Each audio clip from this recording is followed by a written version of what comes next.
Hi, welcome back to today's edition of Fiifi-Manfred on YouTube. Not too much in a good spirits, giving Chelsea's loss to Liverpool in the Carabao Cup final, but we have to do what we have to do. We have to do our work. Hence, we are here with a post-match analysis of that game, and of course, all the games that have gone on in Europe. In there, we'll talk about all of that for you in the Italian Serie A. In there, of course, the Carabao Cup today. There was no game in the English Premier League. What a game means, what really went on with Chelsea and then Liverpool, and why Liverpool ended up winning that game easily. I must say, it was a very good game.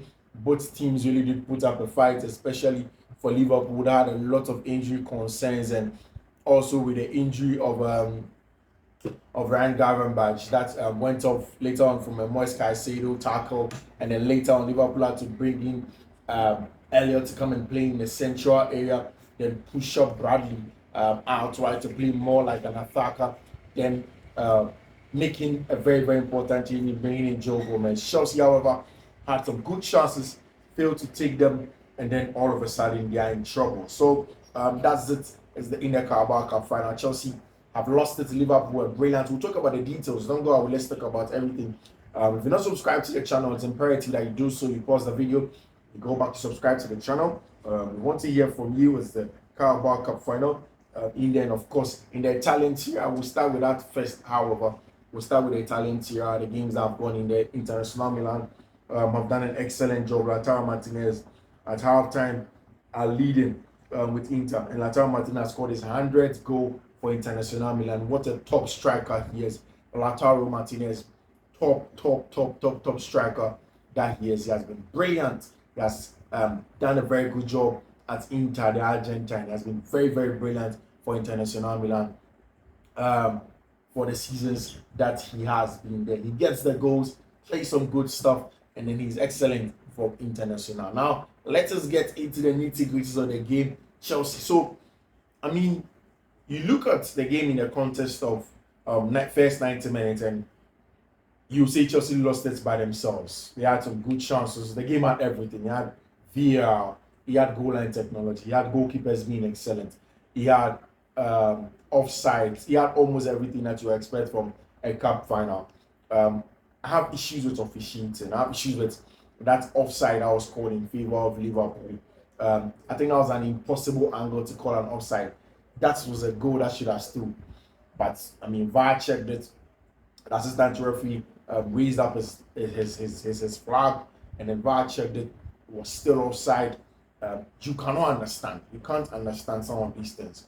But it was a VAR call, and then all of a sudden Chelsea were left shooting. There was that foul that was on Moise Caicedo. In my opinion, I mean, I may be wrong, but I just think that it wasn't even the foot that Caicedo went into the tackle with. I think that it was a lagging foot, and he couldn't control that.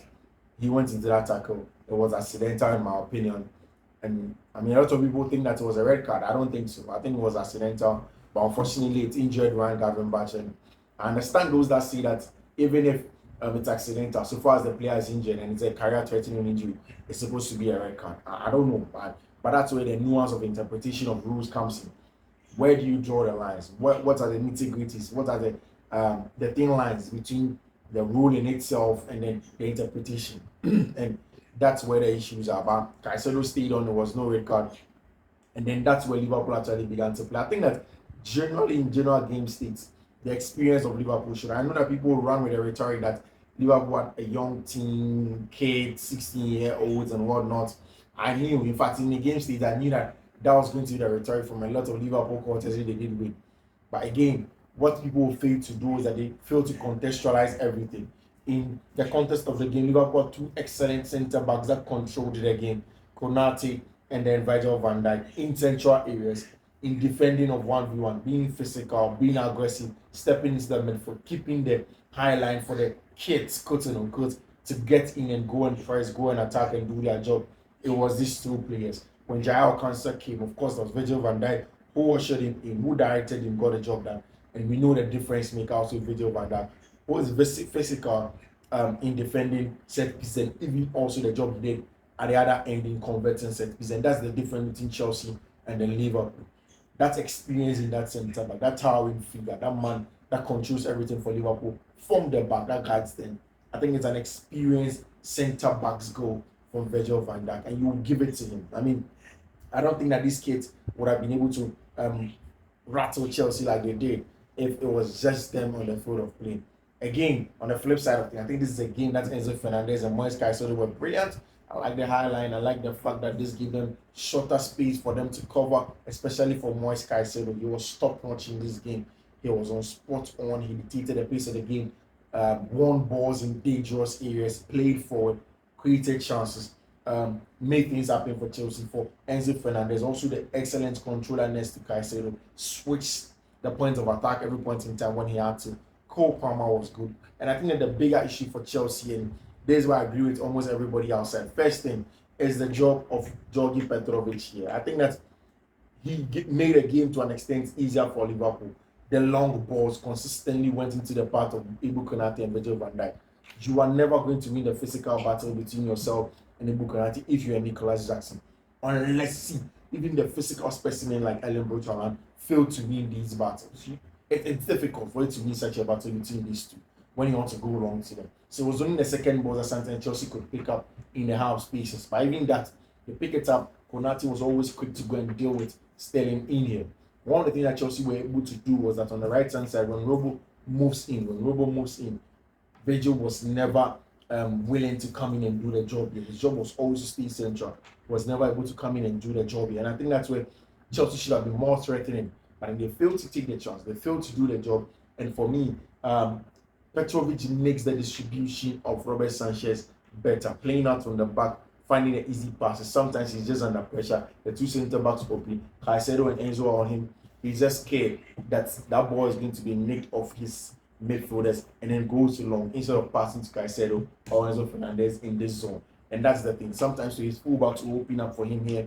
He goes too long. He doesn't get to them. Then he's constantly forced to play central. And Liverpool restart the game again, more transitional. They are better physical. They are a better physical team. They turn the ball over, make it difficult for you. And then as the game goes on, Chelsea were in trouble. Of course,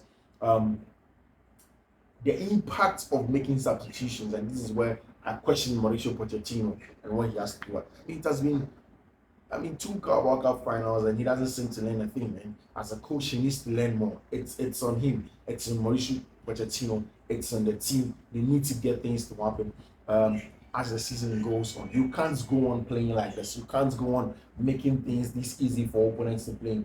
Again, Chelsea had good chances. Conor Gallagher, Cole Palmer, Noni Madueke, Nkunku.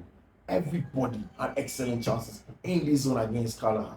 Failed at it in 90 minutes. And in a cup final, you can't keep on missing chances like this and expect to win a cup final. It doesn't happen. It doesn't happen at all. In association football at the highest level, you get these chances. Look at that Conor Gallagher chance. You get it, and then you take a touch. You don't take a touch in that zone. Every top goalkeeper is going to close you down. Every excellent goalkeeper is going to close you down. Even goalkeepers that are not top like that are going to close you down. So you don't take a touch. The ball comes in. It was supposed to be a one-touch shot for them. Cole Palmer got an excellent ball here in the 6-yard box. For some reason, doesn't go for the top corner. Doesn't go for a lot of power. Hits the ball directly. Gallagher uses a strong hand and then takes the ball out. And I think these are the nitty-gritties.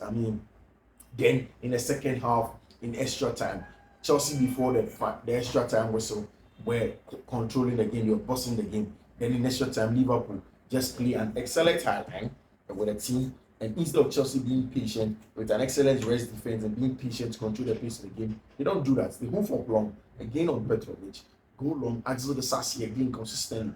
See, regardless of how much of a good box defender he is, I'm never comfortable with Axel the Sassy on the ball. Never. Never have I been comfortable with Axel the Sassy on the ball. I think that as a centre back, he's never comfortable on the back. Yes, he gives you that better pace ahead of Thiago Silva and whatnot. But in a game like this, you need someone like Wesley Fofana, who has the pace, who has the ball playing ability, who can carry and step into midfield, who can make things happen. And I think that was a shambolic performance. In the context of 90 minutes here, Chelsea were better at certain portions. But in extra time, going into extra time, allowing Liverpool to take the pace of the game and winning another trophy out of you, it's something that you're not supposed to. It's something that you they definitely are going to rule at the end of the season, and it's going to make it even difficult for the rest of the season. How are Chelsea going to go up from here? How are they going to build on this? How are they going to pick themselves up? I mean, you can only look at the brighter side. But it's a tough call. There is Florencioni there. There was Baghdad Bali there. They know that there's a lot of job to do. Klopp has coached an excellent team to push them forward to do. I mean, it's a springboard for the rest of the season. They've won the Carabao Cup. They are in the FA Cup. They are in the Europa League. They are, of course, in the league. They know that they can make things happen. They know that they are a very good team. They have a lot of injuries, but players are going to come back. And that's what shows the quality of Jurgen Klopp as a manager. The fact that there are lots of injuries in his teams, but still get the boys to be playing well, still gains them to be getting the best out of them. That's the quality of Jurgen Klopp. It's a shambolic game for Chelsea. They need to go from there. They need to find something to do. As it stands now, it's the end of everything that will be the Fiifi-Manfred YouTube. Great to see you.